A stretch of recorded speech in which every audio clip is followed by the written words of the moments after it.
Join me as I make what I was known for making growing up, which is Martha's famous turkey pesto meatballs. I've been making these since elementary school. I don't know why, but they became kind of my staple recipe I would make for my family regularly growing up. So come on, they're super easy. Let's have dinner. To start, you need a pound of ground turkey, a container of pesto. I usually use about 8 ounces, so I'm using this whole container and what's left of this one.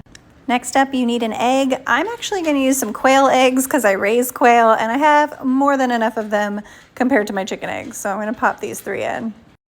3 of my quail eggs is equivalent to 1 chicken egg, just in case you didn't know. So that's why there's 3 in there. But next up, we're going to add some breadcrumbs. I like to use the Italian seasoning style ones so that I don't have to add Italian seasoning as well. But you can use regular breadcrumbs and add Italian seasoning, whatever you want. And I just kind of measure with my heart on this one. It's going to be pretty good to get started. So next up, I'm just going to use my freshly washed hands to mix this up. You want to add enough breadcrumbs so that you can get a nicely formed meatball. I make them about the size of my fist. They're larger than a golf ball. That helps. I'm going to turn this entire bowl into a bowl of meatballs, and then we're going to head to the stove. To cook everything, I'm going to use a fairly deep pan. This one's about 2 inches deep. And I'm going to add just a splash of pasta sauce to the bottom of my pan to start.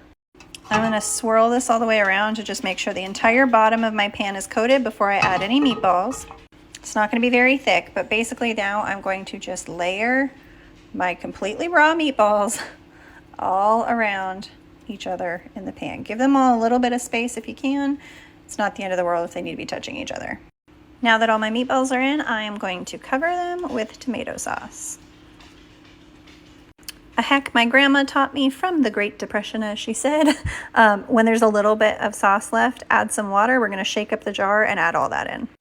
I just added a little water, maybe a cup, shook up the jar, and now I'm going to add this all in. Trying to make sure that everything looks pretty covered. So I'll add it to kind of my leg spots. I'm going to cover these bad boys up, get them on a medium-high heat, and let them simmer for about 45 minutes.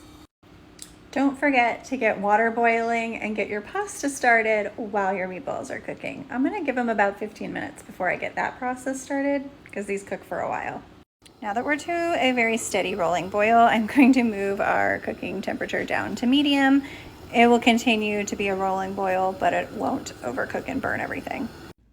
Yeah, I'm upstairs starting to get the bedtime routine started. Totally forgot to show my plate, but they were yummy.